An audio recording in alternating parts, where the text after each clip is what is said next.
Hey, I'm Sen. I'm a ghost V artist. Today I'll be reacting to my first video a year later. Today I'll be talking about procrastination. I love how I left like 5 seconds of silence there. I tried doing the recording for that and the audio didn't pick up. I was talking for like 15 minutes and it got completely ruined. Back when I thought 15 minutes was a long time. Unfortunately, that video is lost to time because it never recorded properly. I was just so defeated. I'm like, I'll try again a different day. And I did. Another thing is I have a lot of ideas that are like work in progress. And I still have a lot of ideas that are work in progress, but I have more of them completed, so that's good. Uh, Another one is comparison and perfectionism. Why would anyone watch this when there's all these people that are their jobs to make videos and like thousands of dollar projects and covers and all that stuff, you know? I can be pretty self-critical, but I think what I've learned since recording this one is that there are things that you can enjoy even at the beginning of the process. Learning how to make videos for the first time and a lot of first milestones that you wouldn't think about as much like later down the road, I think. And then when it comes to perfectionism, it's like, why make a video if it's not good? Like, I changed my mind since then. Now I'm a bit less picky because not every video is going to be a good video. Not every drawing is going to be a good drawing. Everyone has off days, and I think that's a lot more healthy to think of than the whole experiment where they say take one perfect photo or like 100 messy photos, and the people that did 100 messy photos learned a lot more than the person trying to take one perfect photo. I think that is what I have learned. I was worried too much about like if I put out a bad video, it might mess up the channel, and then if I keep posting, maybe it won't work out and things like that. So about this part, I definitely get where past Sen is coming from here. Like, I totally get it. Because when it comes to like an off day, sometimes it just kind of snowballs and it can be difficult to recover from that. However, not posting any videos because you think it's bad is like saying, I'm a great artist, I never draw at all. The point of making art is to make the art, so if you haven't made the art, then it's just an idea in your head. And you might enjoy the idea in your head, but the people watching will only be able to see that idea if you can show it to them. Another one was worrying about the reaction. I was worried about basically every kind of reaction you can have, like a good reaction or a bad reaction or no reaction at all.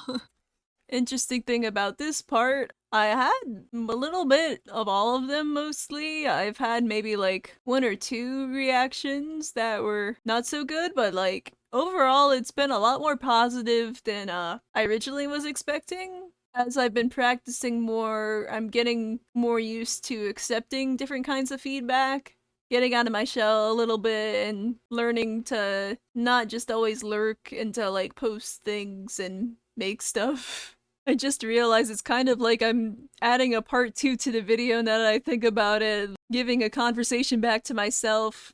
I always wondered how these videos felt. It reminds me of some of the clips I've seen. I've experienced that a lot where it's like I'll draw this art and work on it for a couple days and then you post it and there's like 10 likes and it's like, wow, I wasted my time. I get where Passon is coming from here, but I do think she's being a bit too harsh about it because from like the artist perspective, you're always gonna see it as I put so much hours into this and this is what I got back. From the viewer's perspective, they're just like, wow, new art, cool.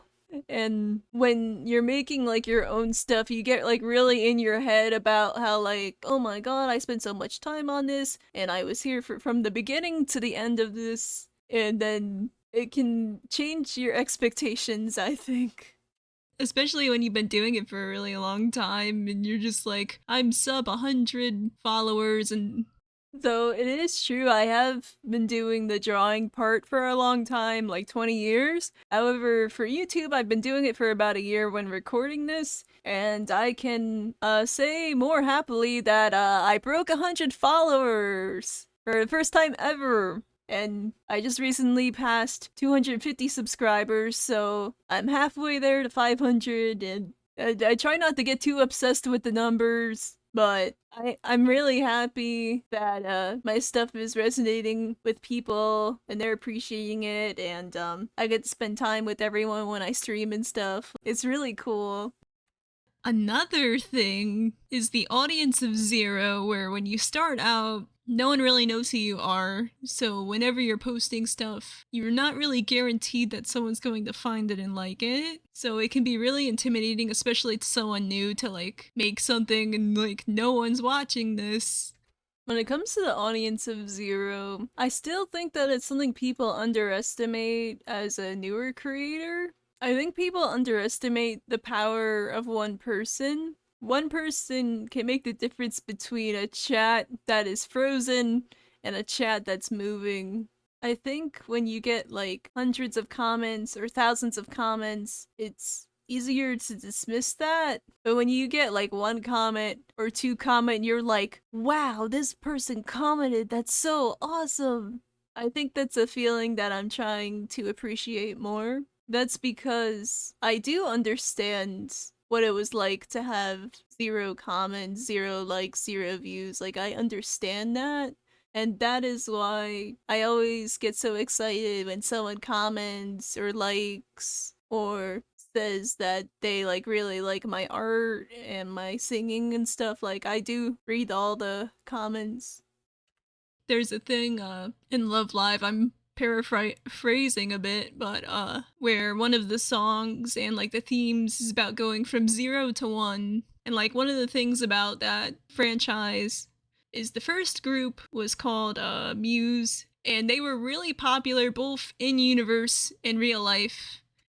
It's like, of course, I had to use an idol reference to explain this concept, but it's because it's kind of a core message of the show, and I felt it was a good example to use here. You can't top that when someone's already at the top. You can't beat that. And there's like all these high expectations. So then with the second group, like Aqua or Aquors, they looked up to Muse and they're like, we want to do our own thing. And it didn't go as well. I think this is something that still applies, especially as some of the like older people who are on top are leaving either to do other careers or just leaving forever. And it really reminds me that I don't think people like that are on the top, I don't think they can be replaced. There will always be like new YouTubers and creators coming up, and they'll have their own style and fandoms and stuff, but like, I just don't believe in the concept that someone can be replaced like that. I think a better word would be more of like a refresh. It's not a replacement, it's a refreshment, where someone with a different style, different voice, they start doing their own thing and gradually over time find people that resonate with their style of content. For example, when it comes to like YouTube trends coming and going, when I was younger, when the algorithm was like barely a thing back then, I would watch a lot of like animations and viral videos and things like that. And then for a while, it was Let's Plays and comedy skits and stuff. And then eventually it went into like the video essay era and theories and analyzing. And then eventually VTubers and streamers and clippers and all these different things. I agree with the idea that there's different eras or phases of YouTube, and different creators will come up to fill the demand for that particular era. That's my opinion on it, anyways. The VTuber group Hololive, Holo EN specifically, when Generation 1 came out in 2020, it was like this huge phenomenon. When I recorded this last year, all of Holo Myth was still active, and since that time, Ame and Gura have both graduated slash semi-retired. Yeah, I had no idea what was coming at the time. and everyone in Myth were like amazing at what they did, and like everyone looked up to them, and it's like, how do you top that? You don't. You really can't top that. And I think you can try to like follow up, like you could try to like take inspiration from the people that came before you, but I think in some cases it's just better to admit that there's just some things that you'll only see once and it'll never happen again, whether it's lightning in a bottle or world circumstances or particular way people are like feeling and reacting. You just have to admit that times change, things come and go, and you have to adapt to that. One of the ways I've tried to cope with that kind of expectation is the concept of a minimal viable product, where instead of procrastinating polishing something that might not even work out, to like, what can I do now that's like lower, like MS Paint art or Vroid models or things like that. I still kind of do this to some degree. Like when I first start out something, I want to do something that's simpler and faster so that I can get my handle on it first. And then when things have passed, I do eventually want to do more than that, but I think it's better to do it and get the experience than to polish it and procrastinate and then you're sitting with this beautiful golden nugget here, but no one can see it because you didn't share it with anyone. You have this shiny nugget, but you don't have anything else. And I think that's something I've been figuring out how to do. But at the same time, at a certain point, it starts to feel a bit embarrassing, unless that's like your style. Like, yes, like the MS Paint thing, I personally enjoy, but after a while, you're like, okay, maybe it's time to move on a little bit, give it a bit more polish than that. This model that I'm currently using was supposed to be a test model. I made it in like a day, and I ended up using it for like a year. And it wasn't supposed to be that way, but it takes longer to make things than I thought it would. I've always had issues like organizing and structuring time, and I'm still trying to figure out how to pick up the pace. I'm hoping that that's something that will come the more experience I get at this. And hopefully, through actually making things, maybe inspire someone else to be like, well, maybe it's not too late to start. Maybe just start now. I think it's so funny that I said that because I literally just did a video where I mentioned this again. I think it's funny. I think a lot of brains work on like a looping or like these looping patterns of thoughts that they just continually go back to, and I think this is one of mine. Where one of my big hangups was that I'm too late, the time has passed already, everything's oversaturated, and there's AI slob, and you just can't do it anymore. You should have started 10 years ago, 20 years ago. And I was really stuck in that mindset for a long time until I met newer creators that made things that I liked. And I would think, well, I would be sad if this person didn't post because they thought it was too late. So when I started myself, I wanted to do the same thing where I'm like, maybe that would be the ideal time, but I'm starting right now and you can start right now too.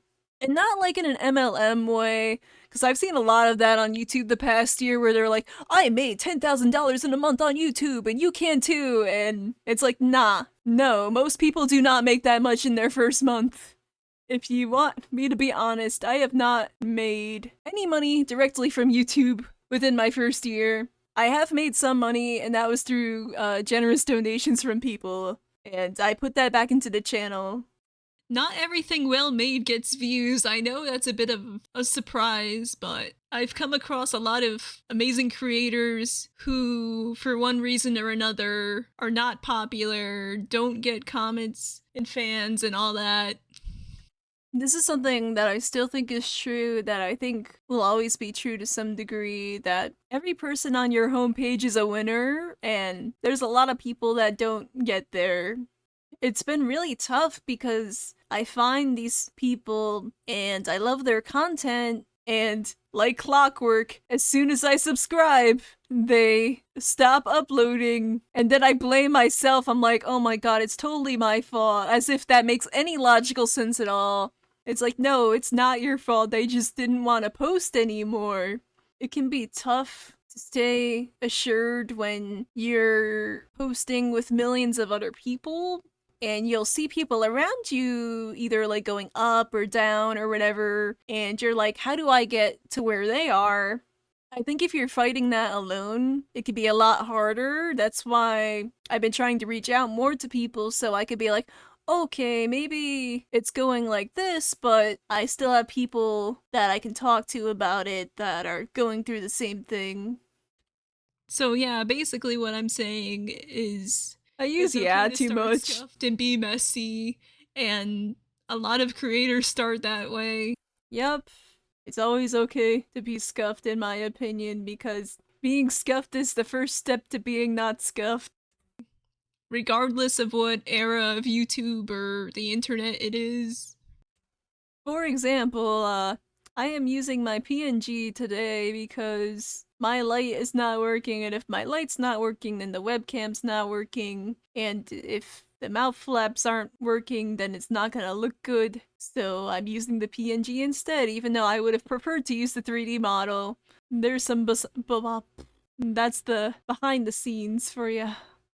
I guess what I've learned is that it's better to make some crappy content than to make nothing at all and just kind of sit there down about it, I guess. It is kind of funny, like how casual I am about it because I don't really use a script for these, so I'm thinking it on the spot, and I think you can tell that, especially with the earlier videos where I'm like, yeah, like that and stuff. That's about it. Thank you for watching. I like how I didn't say bye or see you next time. I'm just like, that's about it. Okay, thank you for watching. Oh my god. I'm really bad at outros. I'm still working on that part. Because I don't want to be like, here's the next video you can watch because this was the first video and I didn't have another video to watch, so I just kind of ended it like that. That's about it for my reaction to my first video today. And speaking of outros, I hope you guys enjoyed this one, and unlike last time, I will say, see you next time. Character development.